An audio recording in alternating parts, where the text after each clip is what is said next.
ॐ नमो भगवते वासुदेवाय। ॐ नमो भगवते वासुदेवाय। ॐ नमो भगवते वासुदेवाय। यः स्वानुभावम् अखिलं श्रुतिसारमेकम् आध्यात्मदीपम् अतितीर्षितां तमोऽन्धम् संसारिणां करुणयः पुराणगुह्यम् तं व्याससूनम् उपयामि गुरुं मुनीनां। नारायणं नमस्कृत्य नरं चैव नरोत्तमं देवीं सरस्वतीं व्यासं ततो जयमुदीरये। श्रवणतां स्वकथा कृष्ण पुण्यश्रवणकीर्तिनः हृदयन्तस्थो हि अभद्राणि विधुनोति सुहृतसतां। नष्टप्रायेषु अभद्रेषु नित्यं भागवत सेवया भगवती उत्तम श्लोके भक्तिर्भवति नैष्टिकी।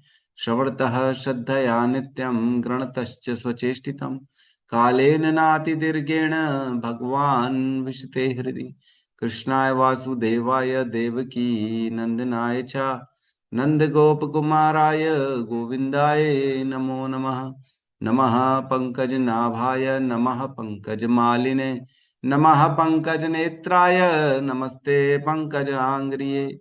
जय श्री कृष्ण चैतन्य प्रभु नित्यानंद श्री अद्वैत गदाधर श्रीवासादि गौर भक्त वृंद। हरे कृष्णा कृष्णा कृष्णा हरे हरे हरे राम राम राम हरे हरे। हरे कृष्णा कृष्णा कृष्णा हरे हरे हरे राम राम राम हरे हरे। हरे कृष्णा कृष्णा कृष्णा हरे हरे हरे राम राम राम हरे हरे कृष्णा। हरे कृष्णा प्रभु जी, दंडवत प्रणाम। हरे कृष्णा हरे सभी का कृष्ण स्वागत प्रभु है। जी, दंडवत प्रणाम। हरे कृष्णा माता जी, सभी का स्वागत है प्रातःकालीन श्रीमद् भागवतम के सत्र में। और बहुत ही सुंदर श्लोक का वर्णन चल रहा था जिसको हमने कल कंप्लीट किया। 2.3.17 आयुर्हर्ति वै पुंसाम उद्यन अस्त चयन सौ तस ऋते यत् क्षणो नीत उत्तम श्लोके वार्तया। इसमें हमने पढ़ा कि किस प्रकार रोज सूर्यो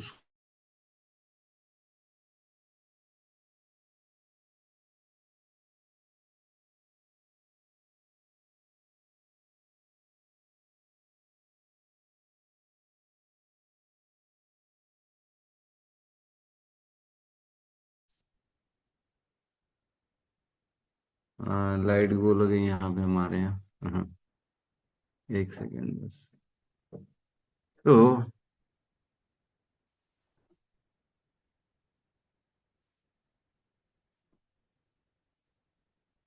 कल हमने पढ़ा, आवाज क्लियर है मेरी? हाँ प्रभु जी। जी प्रभु जी। जी जी प्रभु जी। ठीक है। तो कल हमने पढ़ा कि जो है आयुर्हर्ति वै पुंसाम, आयु को हर रहा है कौन? मनुष्यों की आयु को कौन हर रहा है? उद्यन अस्त च यन सौ, ये जो दिख रहा है ना सूर्य, ये सभी की आयु को हर रहा है, छीन ले रहा है, आयु खत्म कर दे रहा है। उदय होता है और अस्त होता है। लेकिन तस ऋते यत् क्षणोनीत, ऐसे समय को, ऐसे क्षणों को, ऐसे पलों को जिसमें भगवान के नाम को लिया, उनको छोड़कर।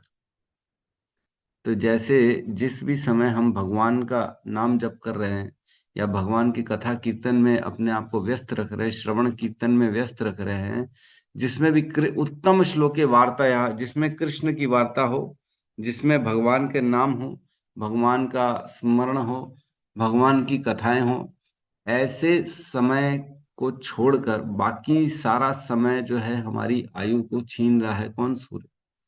मतलब ऐसे समय को कोई छीन नहीं सकता हमारी आयु से, हमारे हमारे साथ ही रहेगा अनंत काल तक, ये वाला समय जो हम भगवान के साथ ले रहे हैं, नाम कर रहे हैं। तो कल भी श्रद्धा माता जी का प्रश्न था आखिरी में कि उन्होंने कहा कि ये कैसे समझ पाए। तो मुझे लगता है थोड़ा सा इसमें समझना, इसमें थोड़ा सा चर्चा करते हैं। कह रहे किंतु जो सर्वोत्तम श्री कृष्ण भगवान की कथाओं की चर्चा चलाने में अपने समय का सदुपयोग करता है, उसकी आयु क्षीण नहीं होती। मतलब उसकी आयु खत्म नहीं हो रही है, लेकिन यद्यपि दिख रहा है समय जा रहा है उसके भक्त के भी जीवन से, जो भगवान की कथाएं कर रहे हैं, लेकिन फिर भी उसके जीवन में भगवान कह रहे, ये शौनक आदि ऋषि कह रहे हैं कि उनके जीवन से यह पलों को कोई छीन नहीं सकता। एक श्लोक हमने पाठा जी ने कल भी रेफरेंस दिया था, नेह अभिक्रम नाशोस्ति प्रत्यवायो न विद्यते स्वल्पमसि धर्मस्य त्रायते महतो भयात्। भक्ति का कोई भी कार्य किया गया होता है उसका कभी भी क्षय नहीं होता है ना। और कोई भी हमने नाम जप किया है, कथा कीर्तन किया है, भगवत गीता पढ़ा है, श्रीमद् भागवतम पढ़ा है, ये हमारे जीवन से कभी क्षय नहीं होता। इस जीवन में सपोज करो 10 श्लोक पढ़े हैं, तो अगले जीवन में 10 के 10 हमें ऑटोमेटिकली स्मरण में आ जाएंगे। जैसे मैं अभी गया था, हम गए थे जो है पखानजूर में।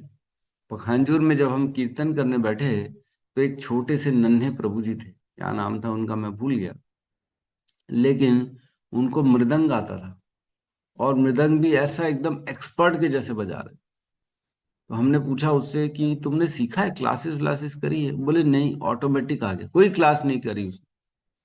और मेरे ख्याल से 8 साल का होगा, 7-8 साल का होगा। और 7-8 साल के बच्चे को इतना सुंदर मृदंग आ रहा है, इतना जबरदस्त मृदंग बजा रहा है, और उसने कभी सीखा नहीं है। तो ये कैसे हो रहा है? ये उसने पूर्व जन्म की कमाई थी, जो इस जन्म में लेके आया वो अपने साथ में। तो ऑटोमेटिकली उसके हृदय में ये ज्ञान प्रकाशित था कि मृदंग कैसे बजाना। आप और हम तो इतना प्रैक्टिस कर लें, 1-1 2-2 महीना प्रैक्टिस कर लें, तो वो ऐसा नहीं बजा सकते जैसा वो बिना प्रैक्टिस के ऑटोमेटिकली मृदंग मिलने के बाद बजा रहे। और उसके बाद मृदंग है नहीं घर में, ऐसा नहीं कि घर में मृदंग रखा है, बचपन से देख रहा है, बजाते हुए समझ रहा है, ऐसा भी, फिर भी खुद ब खुद बजा रहा है। तो ये जो ज्ञान होता है, भगवान का ज्ञान, ये कभी भी क्षय नहीं होता हमारे जीवन में, ऑटोमेटिकली ये स्फुरित हो जाता है। और हर जीवन में ये जो यात्रा चल रही, थोड़ा थोड़ा कमाई हर जीवन में होगी, और अंतोदगत्वा जाके हम जब पूर्ण पूर्ण 100% प्राप्त कर लेंगे, तब हम भगवत धाम को जाएंगे। तो इसी प्रकार जो समय है हमारे जीवन से, वह कोई भी नहीं ले पा रहा है। जो समय हमने भगवान के लिए वार्ता में बिताया, वह समय हमारे इनसे कोई नहीं निकाल सकता। वो शाश्वत काल के लिए हमें वो जब समय मिल चुका है। अगर हम अपना समय भगवान पे जो है यूज करेंगे, इन्वेस्टमेंट करेंगे, तो वह हमें समय कैसे मिलेगा? वह समय हमें भगवान का पार्षद बन के शाश्वत काल तक भगवान का संग रहने का मौका मिलेगा। इस प्रकार ये समय हमें मिलेगा, जो हमने भगवान के समय में अपना वार्ता में अभी समय निकाला। हम क्या करेंगे, आगे चल के भगवान का पार्षद बनेंगे, और शाश्वत काल के लिए हमें ऑटोमेटिकली सारी चीजें, भगवान की सेवा मिलेगी, भगवान के पार्षद बनेंगे, जो भी है। तो इस प्रकार जो है यह श्लोक बड़ा सुंदर जो है हमने चर्चा कल करी थी। 2.3.17 आयु हरति वै पुंसाम उद्यन अस्त चयन सौ तस ऋते यत क्षणो नीत उत्तम श्लोके वार्ताया। तो ये समय हमारे जीवन से कोई भी नहीं निकाल सकता, हमेशा हमेशा के लिए हमें ये शाश्वत मिल गया। तो मेरे ख्याल से आज आगे बढ़े, है ना। आज हम 17 और 18 और 19 नंबर श्लोक में प्रवेश करेंगे। तो 18 और 19 नंबर जो श्लोक है, वह इसी श्लोक का समर्थन करता है ना। जो भगवान की भक्ति में समय नहीं लगा रहे हैं, उनके जीवन की चर्चा चल रही कि वो लोग जो है वो क्या कर रहे हैं, उनका कंपैरिजन कैसे है। जो भगवान के जीवन, भगवान अपने जीवन को भगवान के कथाओं में नहीं लगा रहा है, और अपने आनंद भोगनों में लगा हुआ है, ऐसे व्यक्ति की चर्चा चल रही है 2 श्लोकों में। उनकी जो है थोड़ी सी मजाक उड़ाया जाएगा कि क्या कर रहे हैं वो लोग अपने जीवन के साथ, है ना। तो श्लोक क्रमांक 18 क्लियर है? जी। सर्वः किं न जीवन्ति सर्वः न जीवन्ति भस्त्राः किं न श्वसन्त्युतः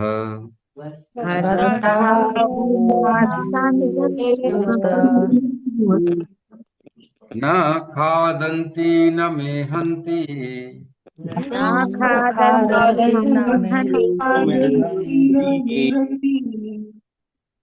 किं ग्रामे पशवो परे।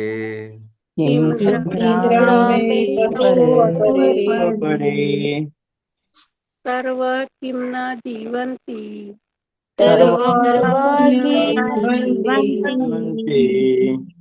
भस्त्रा किं न श्वसन्त्युत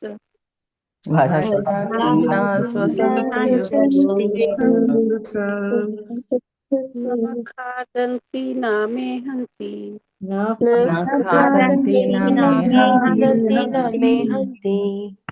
किं ग्रामे पशवो अपरे।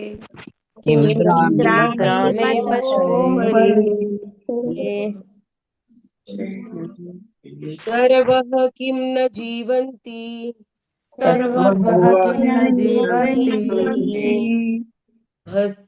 किं न श्वसन्त्युत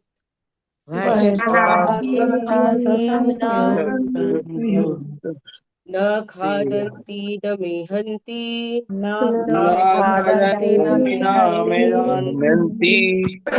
किं ग्रामे पशवो परे।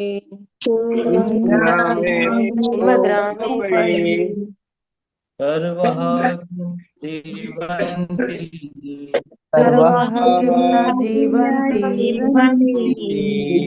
भस्त्राः न श्वसन्तयुत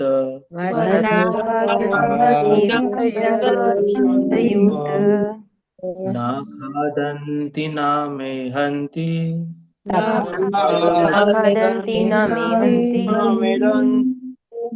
ग्रामे पशवो परे।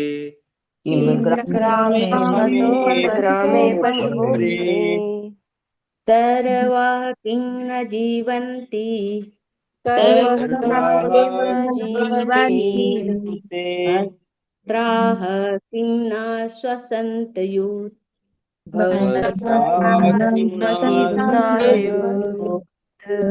खादन्ति न मेहन्ति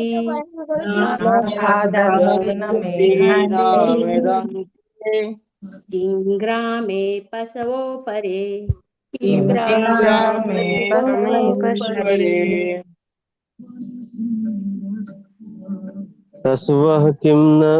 सर्वः किं न जीवन्ति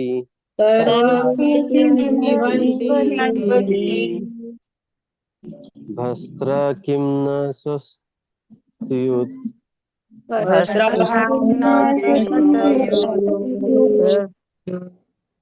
न खादन्ति न मेहन्ति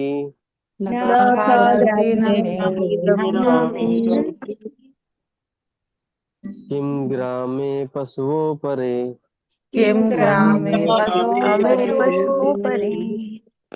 अनुवाद। क्या वृक्ष जीते नहीं हैं? क्या लुहार की धौकनी सांस नहीं लेती? हमारे चारों ओर क्या पशुगण भोजन नहीं करते या वीर्यपात नहीं करते?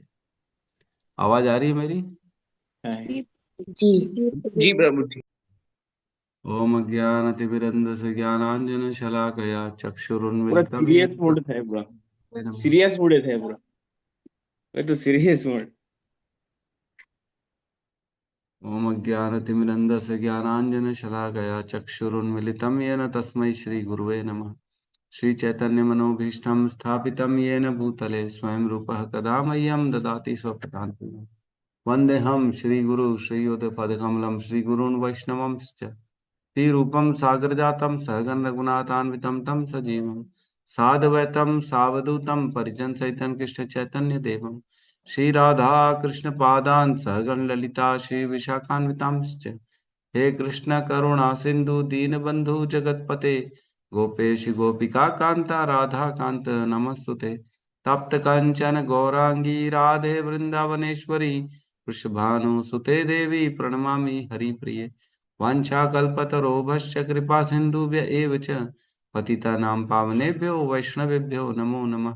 नमो विष्णुपादाय कृष्णपृष्ठाय भूतले श्रीमते भक्ति वेदांत स्वामीति नामिने। नमस्ते सरस्वती देवे गौरवाणी प्रचारिणे निर्विशेष शून्यवादी पाश्चात्य देश तारिणे। जय श्री कृष्ण चैतन्य प्रभु नित्यानंद श्री अद्वैत गदाधर श्रीवासादि गौर भक्तवृंद। हरे कृष्णा कृष्णा कृष्णा हरे हरे, हरे राम राम हरे हरे कृष्णा। तो यहाँ कह रहे हैं सर्वः किम न जीवन्ति। पिछले श्लोक से लिंक ऐसा है कि जो अपना समय भगवान की कथाओं में नहीं लगाता है, ऐसे लोगों के बारे में चर्चा चल रही। क्योंकि जो समय भगवान की कथाओं में लगाता है, उसका समय तो शाश्वत काल के लिए उसके साथ जुड़ जाता है। वह समय उसका कभी भी खत्म नहीं होता, कभी भी उस समय का हास नहीं होता जो उसने भगवान की कथाओं में लगा दी। तो अक्लमंद आदमी कहाँ लगाएगा अपने समय को? भोगों में लगाएगा, भगवान में लगाएगा? भगवान में लगाएगा, क्योंकि शाश्वत काल के लिए वो समय हमारे साथ जुड़ रहा है। कभी उस समय का हास्र नहीं होता, कभी वह समय हमारे जीवन की आयु से, एक्चुअल में ये शरीर की आयु चल रही है। जो हमको लगता है ना हमारा जीवन है, ये हमारे शरीर की आयु चल रही है। शरीर खत्म होता है, लेकिन आत्मा हमारी कभी भी खत्म नहीं होती है ना? हम जानते हैं देही नित्यो अवध्यो अहम देहे सर्वस्य भारत तस्मात् सर्वाणि भूतानि न त्वं शोचितुम अर्हसि। ये जो देह के अंदर देही होता है, आत्मा होती है, ये कभी भी खत्म नहीं होती। देही नित्यो अवध्यो अयम, ये अवध्य है, इसका कभी वध नहीं हो सकता, नित्य है। देही नित्यो अवध्यो अयम देहे सर्वस्य भारत है, ये हमेशा एक शरीर के अंदर रहता है। तस्मात् सर्वाणि भूतानि, समस्त जीवों के अंदर है वो, समस्त। तस्मात् सर्वाणि भूतानि, सभी मनुष्य, सभी जीव जितने हैं उनके अंदर एक देही रहता है, आत्मा। वो कभी वध नहीं हो सकता उसका, और वो हमेशा नित्य बना रहता है। तो हम जो ये समय दे रहे हैं भगवान की कथाओं में, ये हमारे देही आत्मा के साथ जुड़ जाता है और नित्य बन जाता है। ये शाश्वत काल के लिए हमारे साथ रहता है, इसका कभी भी हास्र नहीं हो सकता। और इसका क्षण जो है हमने यूज किया, पता हमारे जैसे जीवन में हम जो भी समय यूज करते हैं वो धीरे धीरे नष्ट हो जाता है, लेकिन ये समय कभी नष्ट नहीं होता। तो यहाँ कह रहे हैं जो व्यक्ति अगर अपना समय भगवान की कथाओं में नहीं देता है तो वो कैसा आदमी है? दो श्लोकों में उसकी बड़ी हंसी उड़ाएंगे, बड़ी उसकी बेइज्जती करेंगे शौनक आदि ऋषि। तो जो भौतिक भोगों में व्यक्ति है, उसकी तुलना पशुओं से करेंगे, उसकी तुलना वृक्षों से करेंगे, उसकी तुलना जो है अनेक अनेक दूसरी चीजों से करेंगे, जिससे पता पड़ेगा वो कितना बेकार है, कोई काम करने। तो यहाँ कह रहे हैं तरवर किम न जीवंती। क्या वृक्ष, वृक्ष तरवर मतलब वृक्ष, जैसे अपना एक गाना था, सूरज की गर्मी से जलते हुए तन को मिल जाए तरवर की छाया। बड़ा सुंदर। मैं जब बचपन में जाता था मेरे माता पिता के साथ हरिद्वार, तब शर्मा बंधु का ये गाना सुनता था वहां पे, यही गाना। पर मैं इतना ज्यादा फ्लैट हो जाता था सुन के, मेरे को यही सुनना है, यही सुनना, पता नहीं क्यों।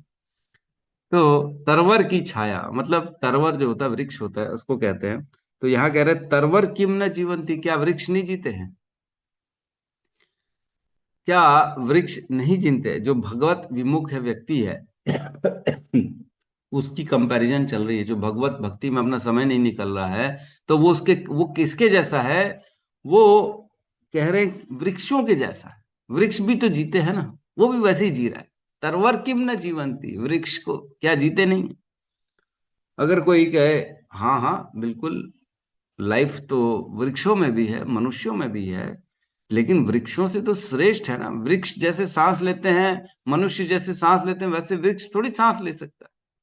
तो कहते हैं भस्त्रा किम न श्वसंत्युत, क्या जो धौंकनी होती है, जो एक धौंकनी ऐसा पहले बनती थी, आजकल तो नहीं, आग जलाने के लिए कोयले की सिगड़ी में ऐसा ना एक बैग टाइप का होता था लेदर का, उसको ऐसे दबाते थे तो उधर पीछे से हवा निकलती थी, जिससे जो है वो आग प्रज्वलित होती थी। तो कह रहे हैं धौंकनी क्या सांस नहीं लेती है? भस्त्रा किम न श्वसंति उतः। धौंकनी जैसे सांस ले रही है, हवा छोड़ रही है, ले रही है, छोड़ रही है, छोड़ ले रही है, वैसे मनुष्य जो भगवत विमुख हो गया है, अगर वो सपोज करो पहले कंपैरिजन करे, वो जी रहा है तो वो कह रहा है वृक्ष भी तो जी रहा है, वैसे भी वो जी रहा है। नहीं नहीं, वृक्ष जैसे सांस लेते हैं ना, वैसे मनुष्य सांस नहीं लेते। तो कह रहे नहीं नहीं ठीक है, अगर वो सांस ले भी रहा है तो धौंकनी भी तो सांस ले रही है, उसी के जैसा तो है, धौंकनी के जैसा। कंपैरिजन चल रहा है भगवत विमुख व्यक्ति का वृक्ष से किया, तो वृक्ष में कहा वो भी जीता ये भी जीता। लेकिन कोई प्रश्न उठा ले, नहीं नहीं वृक्ष तो जीता है लेकिन सांस थोड़ी लेता है जैसे मनुष्य सांस लेते हैं। तो कहना है ठीक है भाई, सांस ले रहा है तो धौंकनी की भी तो सांस ले रही है, धौंकनी भी तो हवा छोड़ती है दिन रात, उसके जैसा हो गया और क्या। अरे बोले कैसी बात करते हो, धौंकनी कोई जो है खाती है क्या, कोई पीती है क्या, मेहनती क्या वो मैथुन करती है धौंकनी, कैसी बात करते हो। तो कहेंगे न खादंती न मेहनती, क्या खाते नहीं है क्या, मैथुन नहीं करते हैं, कौन, गांव के पशु। किम ग्रामम पशु अपरे, जो ग्राम के पशु होते हैं वो भी तो खाते हैं, वो भी तो मैथुन करते हैं, उन्हीं के जैसा हो गया। और अपरे, अपरे, है ना, इसका हम अपरे के लिए अभी चर्चा करते हैं, दो दो 5 मिनट में है। पहले इस पे आते हैं केवल पशुओं पे। क्या जो गांव के पशु हैं वो खाते नहीं है क्या, वो बच्चे पैदा नहीं करते, मैथुन नहीं करते क्या। तो ये व्यक्ति कैसा है जो भगवत विमुख है, वो गांव के पशुओं के जैसा है, जो खा रहे हैं और जो पी रहे हैं और जो मैथुन कर रहे हैं, सेम वैसे का वैसे ही है जो भगवत विमुख व्यक्ति है। बोले नहीं यार क्या बात कर रहे हो, पशुओं के जैसा कैसे है, वो तो इंसान है, पशु के 4 पैर होते हैं इसके 2 होते हैं। तो कहेंगे अपरे, अच्छा चलो ठीक है पशुओं के जैसा नहीं है, लेकिन पशुवत जो मनुष्य हैं जो भगवत विमुख हैं उनके जैसा है, वो पशुओं से कम नहीं है, वो पशु के समान ही है, 2 पद पशु। अपरे मनुष्य ऐसे जो पशुओं के ही समान है और पशु तुल्य हैं, जो जो भगवत विमुख हैं वो पशु तुल्य व्यक्ति हैं। बेसिकली पशुओं के जैसे ही रहते हैं, पशुओं को जैसे खाते हैं, पशुओं को जैसे मैथुन करते हैं, और वृक्षों के जैसे जीते हैं। वृक्ष का यहाँ पे क्यों लिया गया है, क्योंकि वृक्षों की आयु बड़ी लंबी होती है, सबको अपनी आयु लंबी करनी है, ज्यादा जीना है। अरे भैया 100 साल जी लिए, 90 साल जी लिए, 95, 110 साल जी लिए भैया, कितनी लंबी आयु कर ली। अरे आयु से क्या फर्क पड़ना है, उसमें उसने किया क्या, लंबी आयु का क्या अर्थ है अगर उस लंबी आयु को व्यर्थ कर दिया। किम प्रमक्तस्य बहुवी परोक्षैर्हायनैरिह वरम मुहूर्तम विदितम घटते श्रेयसे यतः। एक मुहूर्त ज्यादा श्रेष्ठ, ऐसी लंबी आयु व्यर्थ की आयु से जिसमें व्यक्ति अपने उद्धार के लिए प्रयास तो करे, एक मुहूर्त श्रेष्ठ है। राजा मुचकुंद ने एक मुहूर्त में, नहीं राजा खटवांग ने एक मुहूर्त में भगवान की प्राप्ति कर ली थी। सोचो एक मुहूर्त में, जब उनको पता पड़ा आयु कितनी बची है, बोले एक मुहूर्त बचा है तुम्हारे जीवन में, तो बोले बस मुझे फटाफट पृथ्वी लोक में भेज दो। और उन्होंने एक मुहूर्त में भगवान का जो है तपस्या करी, भगवान को याद किया सच्चे हृदय से, और भगवत धाम को चले।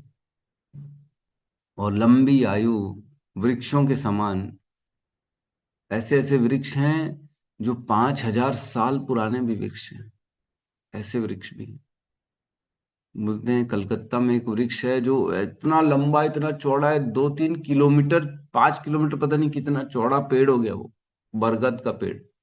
उसका असली जड़ तो ढूंढ ही नहीं पाओगे, इतने सारे उसके रूट्स बन गए, इतना चौड़ा पेड़ हो गया वो।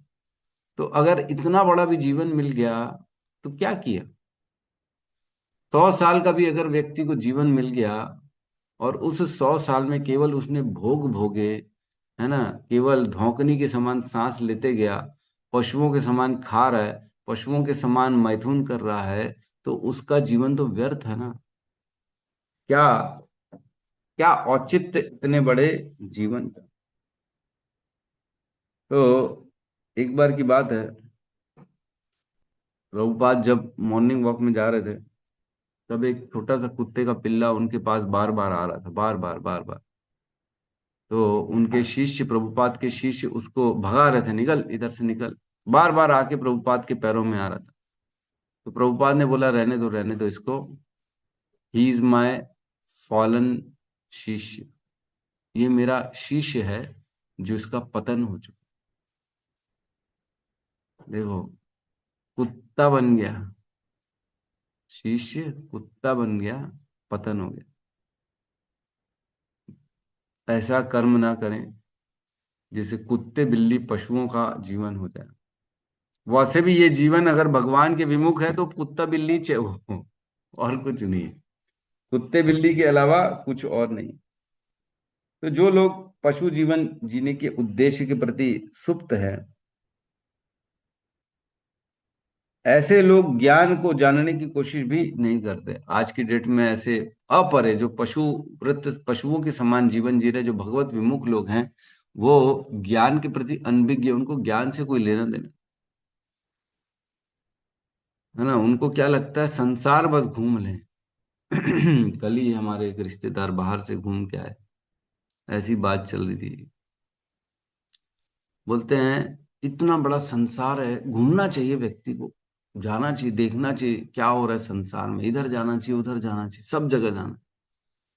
अरे मैं, खाली घूमते ही रह जाओगे। इतनी योनियों में तो घूम के आए हो, 84 लाख योनियों में घूम घूम के ले दे के मनुष्य योनि में आए हैं। अब मनुष्य योनि में आने के बाद फिर और घूमना ही है, तो फिर तो घूमते ही रह जाएंगे, भगवत प्राप्ति तो होनी नहीं है। फिर तो लगे पड़े रहेंगे, कभी ये कहीं चाहिए, कभी वो चाहिए, कभी ये चाहिए, कभी वो चाहिए, इसी में पूरा जीवन निकल जाएगा। फिर पता लगा बहुत सारी इच्छाएं रह गई, फिर 84 लाख योनियों की यात्रा चालू दोबारा। व्यक्ति के अंदर स्थिरता तो आ ही नहीं रही है। उसे लग रहा है जीवन मिला है, एक बार इसको जी लो, बस घूम लो, फिर लो, मजे कर लो, बाद में दोबारा किसने देखा, खा लो, पी लो, आनंद ले लो, कुत्ते बिल्ली की तरह आनंद ले लो, घूम लो। जो काम पशुओं का क्या काम है, पशुओं का केवल यही काम है, आहार, निद्रा, भय, मैथुन, बस। आहार चाहिए, सोना चाहिए, मैथुन चाहिए, और क्या चाहिए ना। कभी सोचा है उन्होंने अपने भविष्य के बारे में? कभी नहीं सोचा। बेचारी चींटी को भविष्य की चिंता ही नहीं रहती है। वो ये सोच ही नहीं पाती है कि शक्कर कहाँ से आएगी, कल कैसे खाऊंगी, क्या करूंगी। नहीं, बस शक्कर जहां दिखी, बस दौड़ पड़ो, वहां पे कूद पड़ो, खाओ पियो और ले जाओ, बस।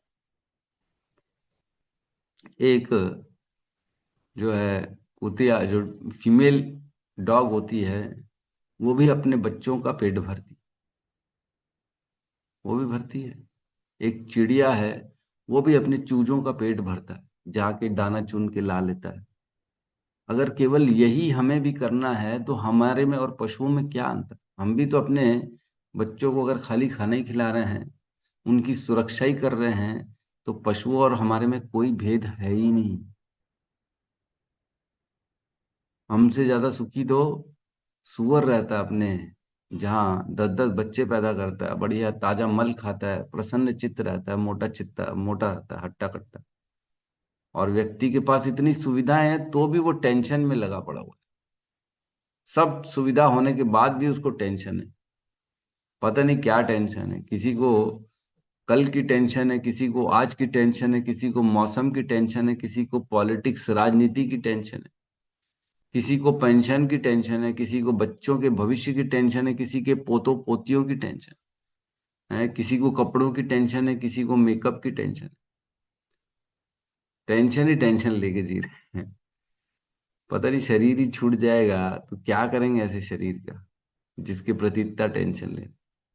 पूरा 24 घंटे लगे हुए हैं, है ना, अपने शरीर को एकदम आभूषण युक्त कर रहे, गोरा चिट्टा बना रहे, सुंदर बना रहे हैं। लेकिन जैसे ही इसका फ्यूज उड़ जाएगा, आत्मा निकल जाएगी, तो शरीर को कौन देखेगा। इतना ही सुंदर क्यों ना शरीर हो किसी का, उसके घर वाले एक दिन नहीं रख सकते उसको। शरीर से आत्मा निकल गई तो बाकी घर वाले बोलते इसको जल्दी से जल्दी जलाओ भैया, रखो मत इसको घर में, जितना रखेंगे उतना परेशान हो जाएंगे। अभी परसों नरसों हमारे पड़ोस में एक हमारे अंकल हैं, उनका निधन हो गया बेचारों का, 91 साल में, है ना। तो उनका निधन हो गया, तो हम सुबह गए थे, रात में 1-1:30 बजे निधन हो गया, हॉस्पिटल में वेंटिलेटर में लगे थे। तो मैं सुबह गया था 10 बजे मिलने। मैंने कहा ले आ गए अंकल के शरीर, पार्थिव शरीर को? बोले नहीं अभी नहीं लाएंगे। मैंने क्यों? बोले 2 बजे हमने उनका समय रखा है, और तो है हम 12 बजे ही लाएंगे ना, जल्दी लाके क्या करेंगे? पंडित आएगा 12 बजे, वो जब कर्म कांड करेगा तभी लाएंगे, उससे पहले लाएंगे क्या मतलब? माहौल खराब होगा, घर में रोना धोना। देख रहे हैं? क्या मतलब है जल्दी लाने का? वहां फ्रिज में पड़े रहने दो हॉस्पिटल में, वहीं पे ठीक है, हम यहाँ पे ठीक है, वो वहां ठीक है। कहने का अर्थ यह है, वो शरीर को लाने तक का उनका मन नहीं है, किसी का मन नहीं है, कोई एक्चुअल में वो नहीं, हम किसी की भी बात करें, कोई भी नहीं चाहता कि जो है शरीर को घर में रखा जाए, मृत शरीर को घर में। उनकी यही उद्देश्य हो रहता है, तुरंत इसको खत्म करो। तो ये शरीर के प्रति हमारा प्रेम है, जिस शरीर को कोई रखना नहीं चाहता। यहाँ कह रहे हैं, तरवह किम न जीवंती भस्त्रा किम न श्वसंत युतः न खादंती न मेहंती किम ग्रामे पशुओ अपरे। अपरे वह मनुष्य पशु तुल्य है जो भगवान से अपरे विमुख है। एक श्लोक आता है 7.9.10, 7, 9, 10, उसमें कहते हैं, यदि किसी ब्राह्मण में 12 योग्यताएं हों, किंतु यदि वह भक्त नहीं है और भगवान के चरण कमलों से विमुख है, तो वह उस चांडाल भक्त से भी अधम है, जिसने अपना सर्वस्व मन वचन कर्म संपत्ति तथा जीवन परमेश्वर को अर्पित कर दिया है। ऐसा भक्त उस ब्राह्मण से श्रेष्ठ है, क्योंकि भक्त अपने सारे परिवार को पवित्र कर सकता है, जबकि झूठी प्रतिष्ठा वाला तथा कथित ब्राह्मण अपने आप को आप भी शुद्ध नहीं कर पाता। मतलब कोई ब्राह्मण है जिसमें 12 योग्यताएं हैं, है ना, ब्राह्मणों में 12 योग्यताएं होती हैं, वो अलग चीज है। अगर वो 12 योग्यताएं से युक्त ब्राह्मण है लेकिन वो भगवत विमुख है, तो ऐसे ब्राह्मण से वह शूद्र श्रेष्ठ है जो भगवान के प्रति अर्पित है, वह भगवान के परायण है, वो अपने जीवन को भगवान को समर्पित कर चुका है। वह शूद्र भी ज्यादा श्रेष्ठ है ब्राह्मण से, क्योंकि वह शूद्र अपने और अपने साथ साथ पूरे कुल का उद्धार कर सकता है। लेकिन वो ब्राह्मण जो है, यद्यपि वो ब्राह्मण में 12 योग्यता है, तो भी वह अपने आप को तक पवित्र नहीं कर सकता, क्योंकि वो भगवान के विमुख है। बहुत हमने पढ़ा है भगवत गीता में, पूरा संसार एक्चुअल में ऐसे लोग हैं। 16वें अध्याय आसुरी देवी और आसुरी गुण, उसमें बताते हैं 16.08, इसमें कहते हैं, आसुरी लोगों के बारे में कह रहे हैं, वे कहते हैं कि यह जगत मिथ्या है, इसका कोई आधार नहीं है और इसका नियमन किसी ईश्वर द्वारा नहीं होता। उनका कहना है कि यह काम इच्छा से उत्पन्न होता है और काम के अतिरिक्त कोई अन्य कारण नहीं है। जो भगवत विमुख है, जो आसुरी गुणों वाले व्यक्ति हैं, उनका इस संसार के प्रति क्या सोचना रहता है? वो ये सोचते हैं कि ये ईश्वर कोई नहीं है, और ये केवल हम काम जो है ना, सेक्स डिजायर के लिए पूरा हमारा ये जो जगत बना है, केवल इसी के लिए बना है। स्त्री पुरुष का संग करो, मजे करो और जीवन जियो, बस, और कुछ नहीं जियो, एक दिन ये खत्म हो जाए। और क्या कहते हैं 13, 14, 15 नंबर श्लोक में, 16.3 श्लोकों का अनुवाद में पढ़ रहा हूँ।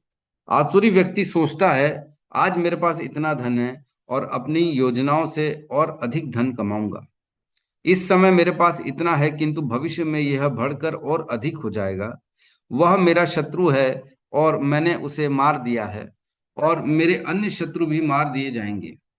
मैं सभी वस्तुओं का स्वामी हूँ, मैं भोगता हूँ, मैं सिद्ध शक्तिमान तथा सुखी हूँ, मैं सबसे धनी व्यक्ति हूँ और मेरे आसपास मेरे कुलीन संबंधी हैं। कोई अन्य मेरे समान शक्तिमान तथा सुखी नहीं है। मैं यज्ञ करूंगा, दान दूंगा और इस तरह आनंद बनाऊंगा। इस प्रकार ऐसे व्यक्ति अज्ञानवश मोहग्रस्त होते रहते हैं। तो आसुरी व्यक्ति जो होते हैं ना, वो लोग अज्ञान में मोहित होते हैं कि मैं शक्तिमान हूँ, ईश्वरो अहम बलवान अहम, ईश्वरो अहम अहम भोगी सिद्धो अहम बलवान सुखी। मैं ही ईश्वर हूं, मैं ही भोगी हूं, मैं ही बलवान हूं, मैं ही सुखी हूं। आसुरी व्यक्ति, है ना। और देखो हम वाकई में कितने पशु तुल्य हो गए हैं। कई मैंने एक लेक्चर में सुना था, देखो हम भगव अन्न जो है, चलो एक कर्मकांडी जो भगवत विमुख लोग हैं, उनको इतना तो मालूम है कि जीवन पेट पालने के लिए है, पेट भगवान अन्न जो है दे रहा है, अन्न से हम अपना पेट भरते हैं, उसी के लिए मेहनत। और वही शादी में जाते हैं, लेदर का बेल्ट पहनेंगे, लेदर का जूता पहनेंगे और खड़े होके खाना खाएंगे। खाते हैं कि नहीं खाते? घर में भी जूता चप्पल पहन के कई लोग खाना खा लेते हैं, टेबल में बैठते हैं जूता चप्पल पहने और खाना खाते हैं। तो जो प्रसाद है, जो भगवान का दिया हुआ अन्न है ना, उसको कम से कम बैठ के उसको प्रणाम करके खाना चाहिए कि नहीं? पशु तुल्य हो गया कि नहीं हो गया? ऐसे ही देखते हैं, पूरा जीवन पशु तुल्य है। कोई पवित्रता का एहसास ही नहीं है ना। पशुओं के जैसे स्नान नहीं कर रहे लोग, 2-2 दिन तक स्नान नहीं कर रहे, नहाने से उनको तकलीफ हो गई, पशुवत जीवन हो गया। कभी भी कुछ भी खा रहे हैं, रखा सखा खा रहे हैं, ना भोग लगा रहे हैं। मैंने तो देखा है कई लोग जो माताएं होती हैं, जो भक्ति वक्ति नहीं करती, जो नॉर्मल होती हैं, वो किचन में खाते खाते उसी में से ही निकाल के चाट लेते हैं, उसी में ही खा लेते हैं, उसी में फिर डाल भी देते हैं। सब यही चल रहा है, बगैर भोग लगाए, बगैर किसी चीज के। ये पशु तुल्य है कि नहीं? केवल अपनी सुंदरता के प्रति जो है विचार करना, और अपने आचरण, अपने ज्ञान के प्रति जो है शून्य बर्ताव रखना, जीरो। कोई ज्ञान के प्रति कोई आभास ही नहीं रख रहे कि मेरे को ज्ञान भी अर्जित करना है, जीवन में आगे बढ़ना है, मैं इस मनुष्य जीवन का उद्देश्य स्थापित कर सकूं। अच्छा, एक और चीज है, जो पशुवत होते हैं ना, एक पशु दूसरे पशु का कभी भी जो है उद्धार नहीं कर सकता। यद्यपि एक पशु दूसरे पशु को जो है उसका कुछ ना कुछ डैमेज जरूर कर सकता है, हानि पहुंचा सकता है, लेकिन एक पशु दूसरे पशु के कहीं भी भला नहीं कर सकता। उसी प्रकार मनुष्य भी ऐसे ही हो गए, जो भगवत विमुख है ना, वो पशु तुल्य है, और वो एक दूसरे के प्रति केवल और केवल ईर्ष्या का भाव रखते हैं। मैं तो देखा हूं, उद्देश्य क्या है? अपने दोस्तों को जलाना। यही चल रहा है, रेस चल रही है पूरे संसार में। अरे मैं यहाँ गया था, अच्छा तू यहाँ घूमने गया, तो मैं तेरे को, रुक जा, अब मैं देखो और अच्छी जगह जाऊंगा, तब फोटो डालूंगा फेसबुक में, फिर जलाऊंगा तेरे को। फेसबुक और यूट्यूब ये सब केवल जलाने के लिए ही हो गया है। मैंने यहाँ गया, मैं वो किया, मैं ये किया, और खाली मेरे पास इतनी बड़ी कार, तेरे पास कितनी बड़ी कार। ये एक ना संसार में रेस लगी हुई है, और उस रेस में सब दौड़ रहे हैं। दिखावे की रेस, ब्रांड की रेस, गाड़ी की रेस, घर की रेस, है ना, घूमने की रेस, छोटे कपड़े पहनने की रेस, है ना, अपना तन दिखाने की रेस। इस रेस में सारे के सारे लोग दौड़ पड़े हैं। अब जो रेस में दौड़ेगा, वो तो दौड़ेगा ना फर्स्ट आने के लिए। जो रेस में दौड़ेगा, सपोज करो ब्रांड की रेस चल रही है, किसी को ब्रांड चाहिए, किसी ने मारुति खरीदी, किसी ने हुंडई खरीदी, किसी ने मर्सिडीज खरीदी, तो मर्सिडीज सबसे बड़ा ब्रांड होगा उसका, वो जीतेगा, बाकी लोग जलेंगे बैठ के, है ना। ऐसे ही मोबाइलों में किसी को आईफोन चाहिए, किसी को ये चाहिए, बड़े बड़े ब्रांड की चाहिए। तो जो रेस में रहेगा, उसको सबसे आगे बढ़ना ही पड़ेगा, दूसरों को देख देख के जलेगा, और अपने आप को आगे बढ़ाने के लिए श्रम करेगा, मेहनत करेगा दिन रात, कि मेरे को अब इससे आगे निकलना है, इससे आगे निकलना है, इससे निकलना। लेकिन जो रेस में नहीं है, जो रेस रेस में पार्टिसिपेट नहीं कर रहा, जो बाहर बैठा है, वो अन्यों को देखता है कि कैसे रेस दौड़ रहे, एक दूसरे से आगे बढ़ने के लिए एकदम पूरा मेहनत कर रहे, सुबह से रात तक 12-12 घंटे, 14-14 घंटे मेहनत करे लोग, कि मैं कैसे आगे बढ़ूं, कैसे मेरे पास इससे ज्यादा रहे, कैसे दूसरे से मेरे पास ज्यादा चीज आ जाए। ये कौन देख रहा है? जो रेस के बाहर। तो जो रेस में दौड़ेगा, उसको तो मेहनत करनी पड़ेगी और उसको आगे आना पड़ेगा। लेकिन जो रेस के बाहर हो जाएगा वह ये आसानी से देख पाएगा कि कैसे पूरा संसार भौतिक वस्तुओं के लिए श्रम पे श्रम, मेहनत पे मेहनत किए, 14-14 घंटे इतनी कठोर मेहनत कर रहे हैं, इतनी कठोर मेहनत कर रहे हैं, केवल क्या करने के लिए? अपने आप को रेस में आगे रखने के लिए। हम तो देखते हैं कि भक्त लोग ये देख लेते हैं कि कैसे संसार एक दूसरे से जल रहा है, एक दूसरे को दिखाने के लिए बस मेहनत कर रहा है, कर्जा ले रहा है, कर्जा ले लेके क्या कर रहा है? भोग कर रहा है, दिखा रहा है, ये कर लो वो कर लो, मेहनत कर। तो भक्त जो होते हैं वो कभी रेस में पार्टिसिपेट नहीं करते हैं। वह जानते हैं, अपने आप को नीचे रखते हैं, न्यूनतम में रखते हैं। हमको क्या मतलब, कम जरूरत रखेंगे, कम श्रम करेंगे, जरूरत ही नहीं ज्यादा मेहनत करेंगे। खाएगा कितना आदमी, सोएगा कितनी जगह में आदमी, लेकिन फिर भी मेहनत कर रहा है व्यक्ति, लगा हुआ है, लगा हुआ। तो ऐसा क्यों होता है? इसके पीछे का कारण क्या है? इंद्रिय संयम नहीं है। जितना इंद्रिय संयम नहीं होगा उतना व्यक्ति इंद्रियों की तुष्टि के लिए प्रयास करेगा। जितना इंद्रिय संयम होगा उसको जरूरत ही नहीं है। अगर जबान पे कंट्रोल है तो जरूरी है कि बाहर का पिज्जा बर्गर खाना? जरूरत है? मेरी कल परसों बात चल रही थी मेरी वाइफ से, बोलती 1000 रुपए का पिज्जा आता है, एक पिज्जा का रेट है 1000 रुपए। मैं सुन के आश्चर्य हो गया, 1000 रुपए का एक पिज्जा? यहाँ लोगों की पगार होती 6000 7 रुपए महीने, 7000 रुपए महीना। 7000 रुपए बेचारा व्यक्ति 12-12 घंटे काम करता है, रोज 30 दिन तक काम करता है, तब उसको 7000 रुपए मिलता है, जिससे वो पूरा महीने का अपना काम चलाता है। और वहीं एक पिज्जा का रेट 1000 रुपए। कितना बड़ा गैप है, बताओ। क्या कर रहे हैं लोग? अपने वेग, जीवा वेग, है ना, वाचो वेगम मनसा क्रोध वेगम, जिह्वा वेगम उदर उपस्थ वेगम, एतान वेगान यो वेश विषहेत धीर पृथ्वी से अपनी शिष्यते। पूरी पृथ्वी पे वो शिष्य बनाने के योग्य है जिसने अपने वेगों को कंट्रोल कर लिया, सेंसेस को कंट्रोल कर लिया। जीवा वेगम सबसे मुख्य होते हैं, जीवा का वेग। जैसे ही हम अपनी जीवा को कंट्रोल करते हैं प्रसाद के द्वारा, जैसे जैसे हम जीवा में प्रसाद भगवान का डालते हैं, वह जीवा के माध्यम से अन्य इंद्रियों को भी हम संयम कर पाते हैं। प्रसाद अगर किसी के अंदर जाएगा तो ही वो अपने इंद्रियों को कंट्रोल कर पाएगा।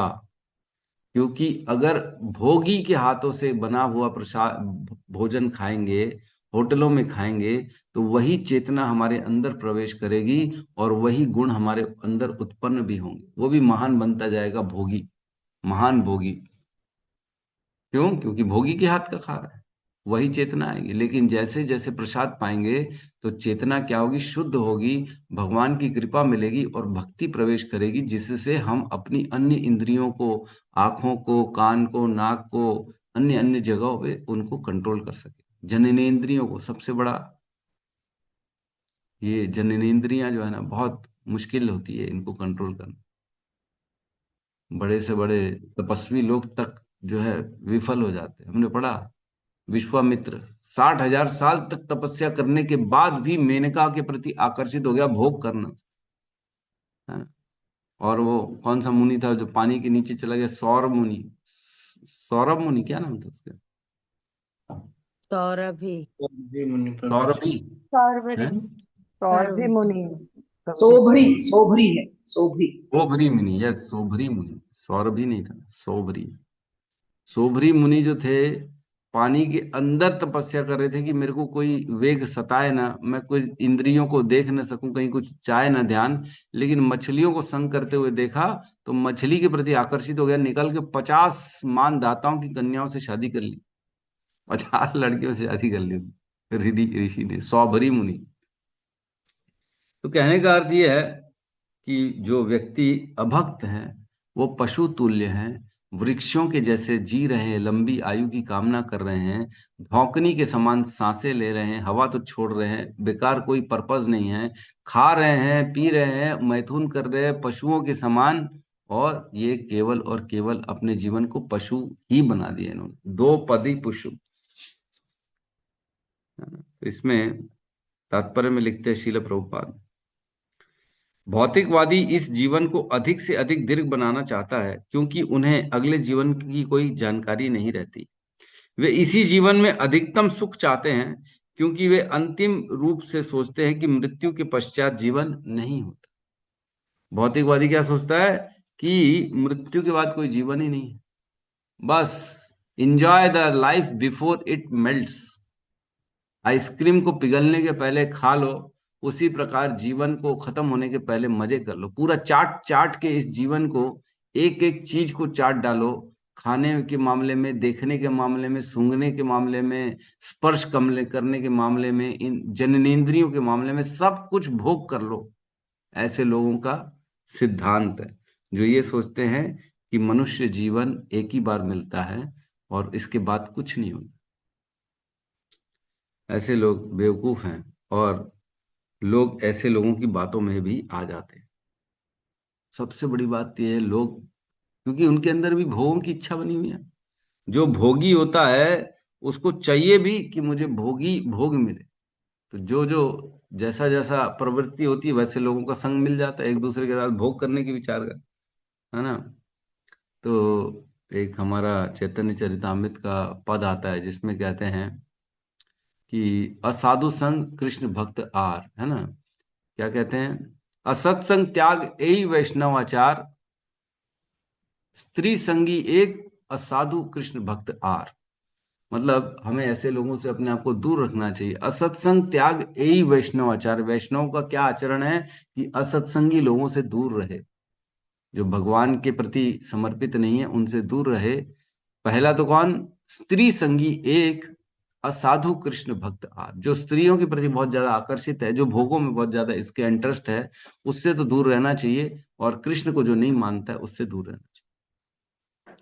वहीं तुलसीदास जी कहते हैं कि, है ना, क्या श्लोक है उसमें, बड़ा सुंदर श्लोक कहते हैं कि जाके प्रिय न राम विदेही, जाके प्रिय न राम विदेही, तज्जो ताही यद्यपि परम स्नेही। है ना, क्या कह रहे हैं कि जाके प्रिय न राम विदेही, जिसके प्रिय नहीं है ना राम और सीता, जो राम सीता को नहीं मानते, जाके प्रिय न राम विदेही तज्जो ताही, उसको तो त्याग दो, तुरंत त्याग दो। यद्यपि परम स्नेही, अगर भला भले तुम्हारा परम स्नेही क्यों ना हो, एकदम लगते जिगर क्यों ना हो, मित्र क्यों ना हो, घर का क्यों ना हो, लेकिन ऐसे व्यक्ति को त्याग देना चाहिए जो, हाँ ये यस प्रभु ने भेजा, शायद मैंने थोड़ा सा कुछ 19-20 बोल दिया।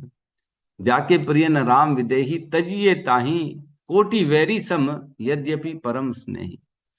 तो उसको तुरंत त्याग देना चाहिए, भले ही वो क्यों ना हमारा परम स्नेही क्यों ना। तो भगवान विमुख लोगों से जितना हम उठना बैठना करेंगे उतना वह सारे महान गुण हमारे अंदर भी आएंगे।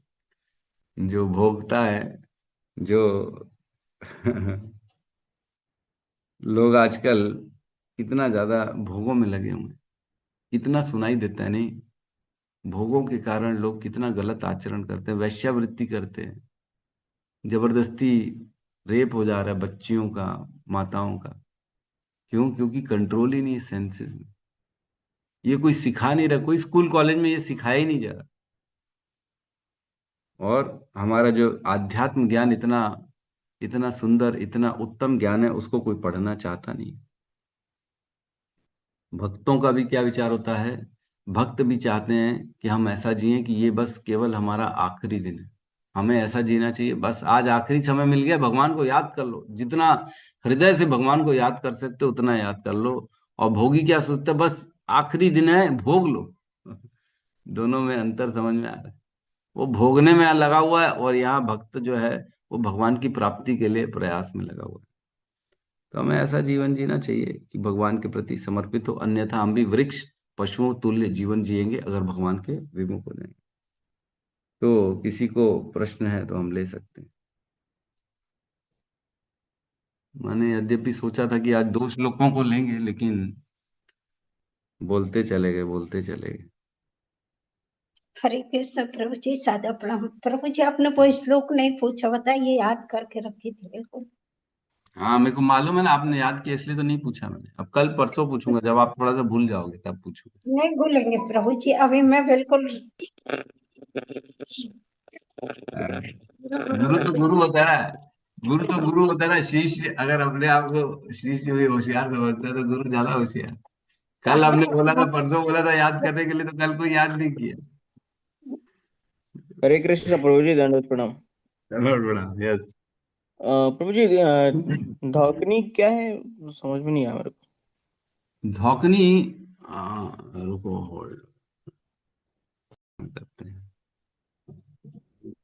हरे कृष्णा हरे हरे कृष्णा कृष्ण कृष्णा कृष्ण कृष्ण हरे हरे हरे राम हरे हरे राम राम हरे राम राम राम हरे राम हरे हरे हरे। ग्रंथराज श्रीमद् भागवतम की जय, जय समस्त भक्त वृंद की जय जय, जय सद्गुरु शील जय प्रभुपाद की जय, जय निताई गौर प्रेमानंद, हरि हरि बोल। हरे हरे हरि बोल बोल हरि बोल। हरि हरे बोल। कृष्णा प्रभु जी, दंडवत कृष्ण प्रणाम। प्रभु जी दंडवत प्रणाम। हरे हरे कृष्ण कृष्ण हरे राम दंडवत प्रणाम। हरे कृष्ण प्रणाम।